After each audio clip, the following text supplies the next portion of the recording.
Assalamualaikum anak-anak. Baik ya. Kasih salam. Assalamualaikum warahmatullahi wabarakatuh. Idris.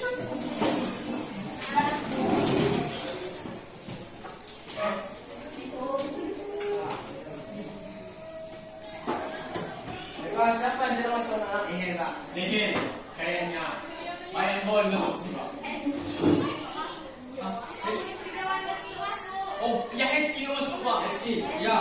Cece, Cece Pak. Aldi, Cici Pramana. Cece green. Eski green. Adi Mentara. Adi.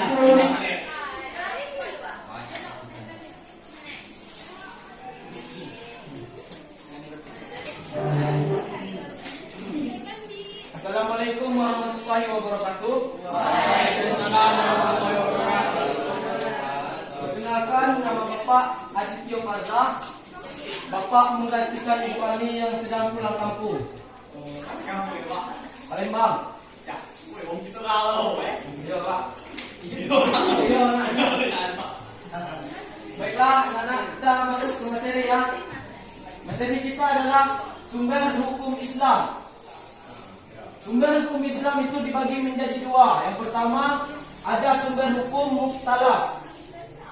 Ada yang tahu sumber hukum muktalaf tidak? Ada Pak. Al-Quran. Ada. Apa yang salah Pak? hukum yang disepakati. Ya betul. Apa kamu? Apa kamu? Maksudnya Pak, Ya, bagus. Ini Bapak kaki dulu ya. Sumber hukum muktalaf dibagi menjadi empat.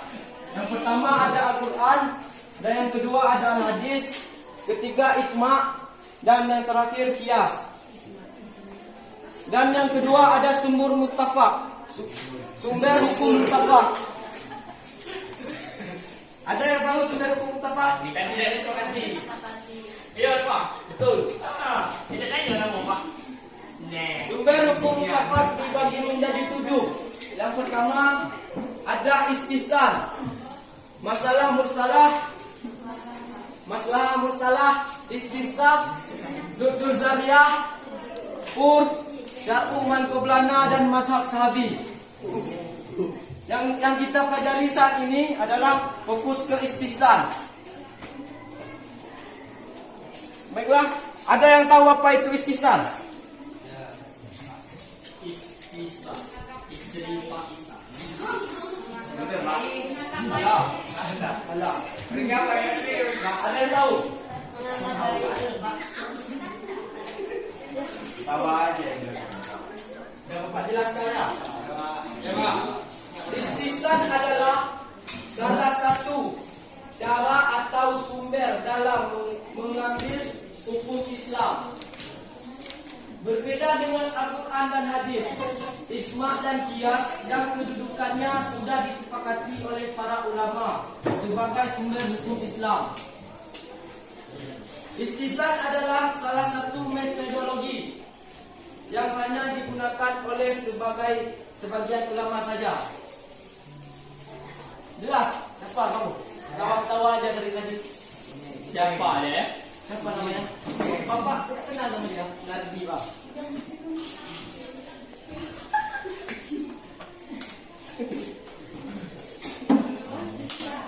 Baiklah, kita lanjut ke pengertian istihsan. Pengertian istihsan, menurut bahasa, istihsan berarti menganggap baik sesuatu dan meyakininya. Sedangkan menurut istilah, menurut ulama usul fikih, yaitu berpindahnya seorang mujtahid dari ketentuan hukum yang dikehendaki kias jali atau jelas kepada ketentuan hukum yang dikehendaki oleh kias kafi atau sumber atau samar-samar dari hukum kuli atau umum kepada hukum istisna atau pengecualian karena dalil yang menentu demikian. Dari pengertian di atas, ikhtisan yaitu satu, menguatkan kias kafi atau kias gali. Ada yang tahu contohnya nggak? Masa nggak tahu? Itu lupa. Kamu ini lupa. Oh, lupa terus. Kamu yang di belakang tahu nggak? Tahu kan? Contohnya? Contohnya, wanita yang sedang haid boleh membaca Al-Quran berdasarkan ikhtisan dan haram menurut qiyas. Ya betul. Ya Bapak ulangi ya. Tolong dengarkan, jangan ketawa sendiri. Wanita yang sedang haid boleh membaca Al-Quran berdasarkan ikhtisan dan haram menurut qiyas. Kalau qiyas, wanita haid itu dikelaskan kepada junub dengan ilat sama-sama tidak suci. Orang junub haram membaca Al-Quran, maka orang haid haram membaca Al-Quran. Sedangkan kalau di ikhtisan, haid itu berbeda dengan junub karena haid waktunya lama, sedangkan junub sebentar, maka wanita haid tidak dapat melakukan ibadah dan tidak dapat pahala. Sedangkan laki-laki dapat beribadah setiap saat. Jelas? Jelas, Pak. Ada yang mau ditanyakan? Pak, apa dalilnya, Pak, yang membolehkan kita haid membaca Al-Quran, Pak? Dalilnya tak ada. Ada. Ya Bapak lupa soalnya. Oh, Ya, belum. Bapak ini lupa juga, Pak. Ya, PR buat kamu ya. Kamu cari dalilnya. Ya, Pak, PR, Pak. Ya, biar kamu baca-baca di rumah kan. Pak, Kemana? WC berdua. Ya, lanjut yang kedua. Ketentuan hukum kulli atau umum kepada hukum jaz'i atau khusus. Tahu contohnya nggak? Apa? Siapa yang bilang tahu tadi? Iza, Pak Iza. Jangan tunjuk-tunjuk teman. Enggak, dia Teman. Iya, Pak. Hah?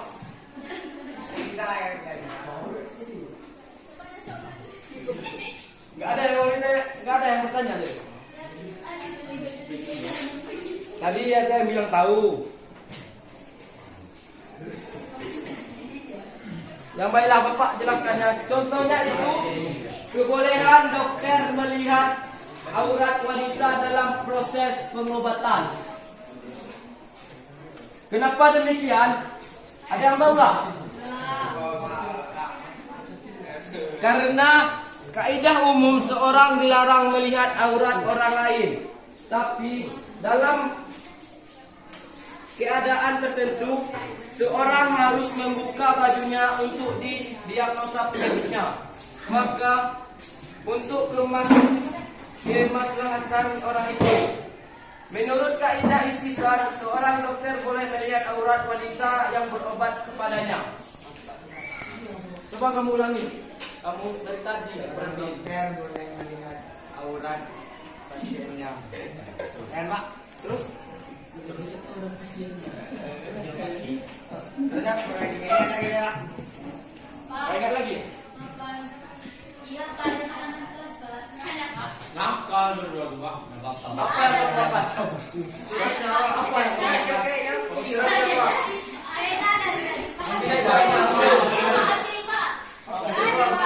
Nakal kamu berdua tuh, Pak. Maka kita harus beli.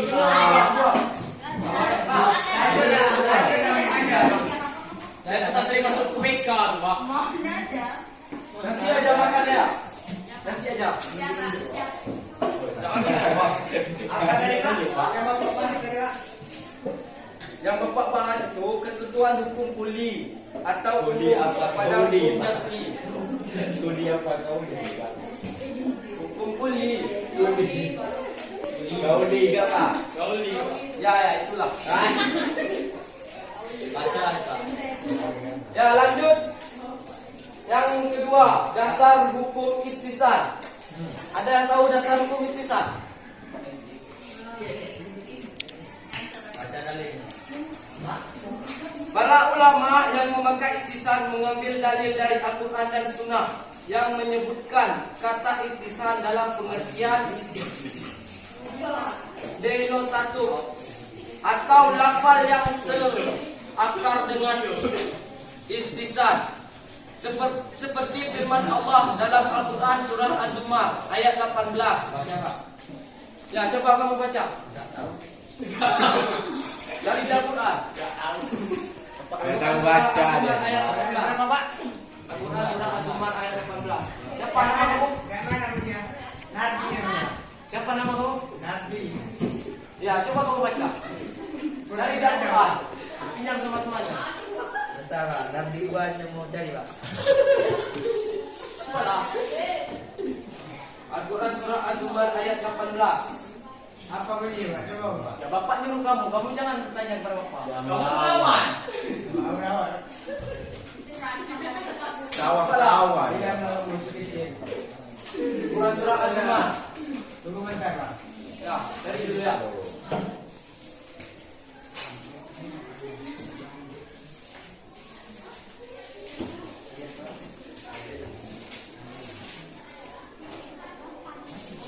Kalau mendapat minta bantuan sama temannya.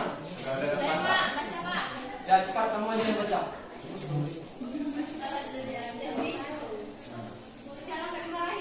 Enggak. Bapak awal ada apa? Artinya itu siapa namanya itu? Saya Pak. Kamu Oh, Ini daripada ini apa? Berapa? ya dia aja. Maka sembahkanlah. Ayatnya dulu. Baca ayatnya. Ayat artinya. Yang di belakang tolong baca arti. Siapa namanya? Aku benar. Enggak yang itu yang pakai peci. Acong namanya. Ayah, tolong bacakan Cong. Artinya Cong ya.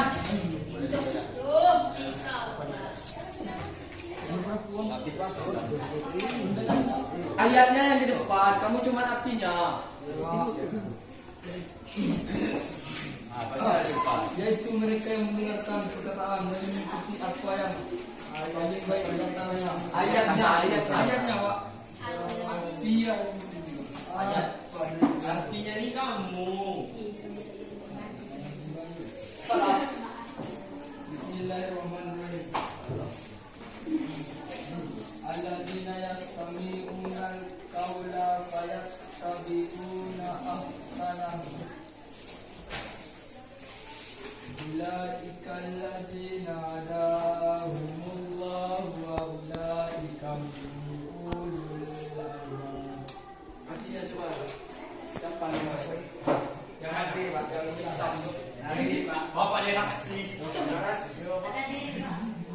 Bapak putih kan Pak. Artinya Dan artinya mereka yang mendengarkan perkataan lalu mengikuti apa yang paling baik di antaranya. Adalah mana masih ada? mana Pak? Ada. Yang setengah-setengah. Mana mereka? Ada. Kalau kata Bapak ada. Ya, itu ada.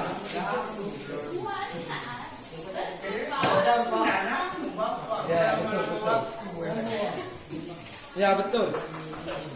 Anak-anak, ada yang tahu maksud ayat di atas? Baiklah anak-anak, Bapak akan menjelaskan maksud ayat di atas. Jadi, ayat di atas menurut mereka menegaskan bahwa pujian Allah Subhanahu wa taala bagi hambanya yang memilih dan mengikuti perkataan yang terbaik, dan pujian tentu tidak ditunjukkan kecuali untuk sesuatu yang disyariatkan oleh Allah Subhanahu wa taala. Jelas? Belum jelas siapa yang di belakang geleng-geleng? Siapa? Ulang lagi. Jadi ayat di atas menurut mereka menegaskan bahwa pujian Allah Subhanahu wa taala bagi hambanya yang memilih dan mengikuti perkataan yang terbaik, dan pujian tentu tidak ditunjukkan kecuali untuk suatu yang disyariatkan oleh Allah Subhanahu wa taala.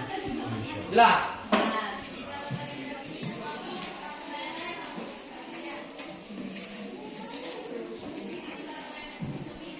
Ya, lanjut yang ketiga yaitu ada bentuk-bentuk istisan.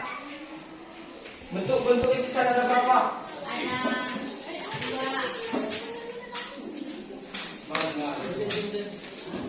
Iya Pak.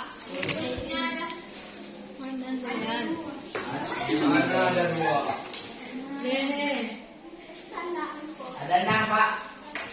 Ya, bukan apa aja? Nah, Mainan lagi nih. pasang lagi, buka catatannya. Namo apa bisa? Pinjam sama temannya. Saya tinggal. Pinjam sama temannya. Nah, ada Pak. Ada buku Pak. Ada apa? Ada. Pasang ada di buku. Iya, nggak ada apa ada yang jelasin. Ya, baiklah. Apa Pak? Yang pertama, istisan dengan kias kafi. Penerapan istisan dengan kias kafi adalah pencetusan hukum melalui perenungan karena dalam satu kasus terdapat 2 dalil yang mempunyai hukum-hukum sendiri. Ada yang tahu contohnya apa? Ya. Jadi contohnya seperti ini. Air sisa minuman, burung buas seperti elang, raja wali. Dalam menentukan status kesucian tersebut dapat pertentangan antara kias dan istisan. Dengan metode kias disimpulkan bahwa air tersebut najis karena dikiaskan dengan air sisa minuman binatang buas. Sedangkan dengan metode istisan bahwa air sisa minuman burung buas dikiaskan dengan air sisa minuman manusia. Dengan ilah keduanya sama-sama tidak boleh dimakan dagingnya. Dari contoh di atas, penerapan metode istisan lebih dikedepankan dari kias. Jelas? Jelas Pak? Lanjut yang kedua, istishan dengan nas. Ada tahu maksudnya apa? Maksudnya meninggalkan ketentuan nas yang umum beralih ke hukum nas yang khusus. Contohnya, coba kamu contohnya. Atau terus dari tadi. Lamun dia Pak. Apa banyak pikiran? Iya. Mikirin siapa? Mikirin pacarnya? Iya. Iya. Contoh dari istisan dengan Al-Quran, diperbolehkannya wasiat. Paham?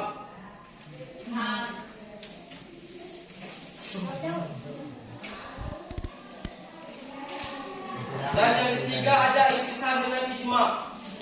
Maksudnya fatwa ulama tentang sesuatu hukum dalam permasalahan kontraporen yang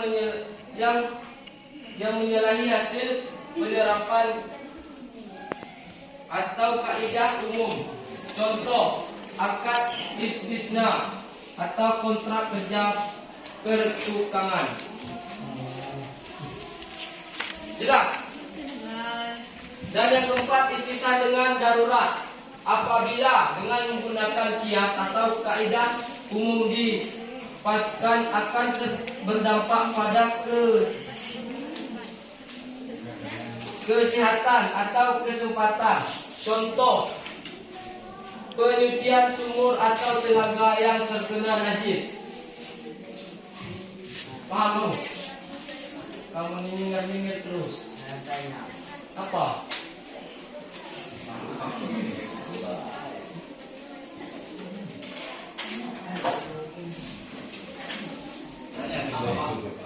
Apa yang mau tanya?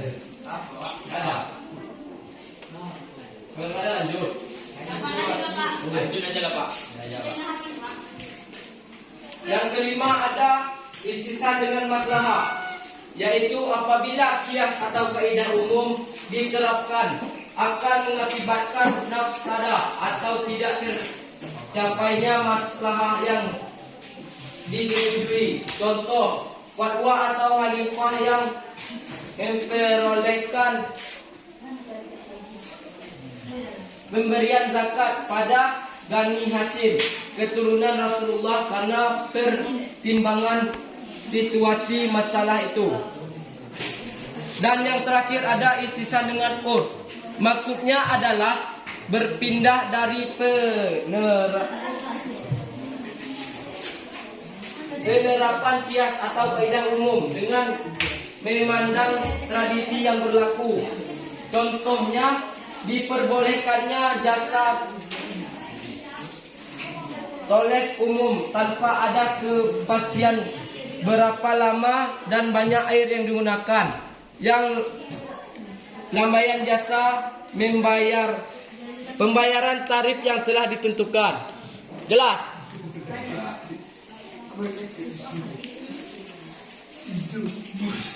Dan lanjut ke materi yang terakhir, ada pendapat para ulama. Ada 3 pendapat dari ulama. Apa saja? Coba sebutkan.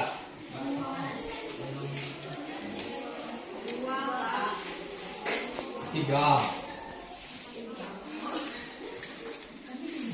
Ya, kalau sama kalian dulu coba sebutkan apa saja.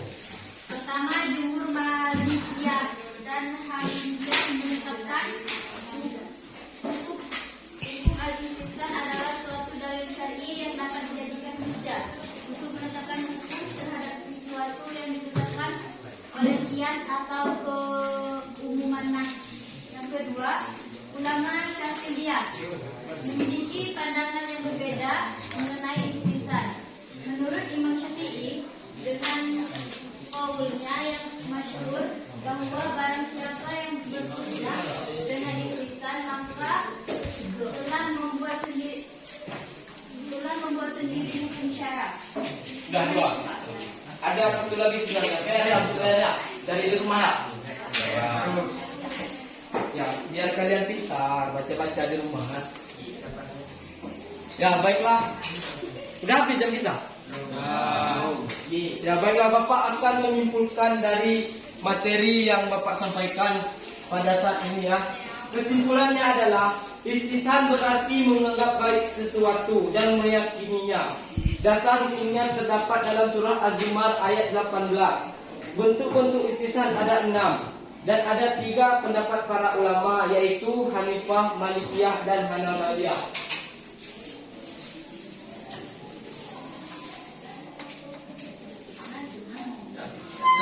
Sudah. Apa kesimpulannya, Pak? Kamu nggak dengar? Coba ulangi lagi kesimpulannya. Sudah. Pak. Biar cari kesimpulannya di rumah ya, Pak. Cari di rumah ya. Ya, Pak. Itu kalau.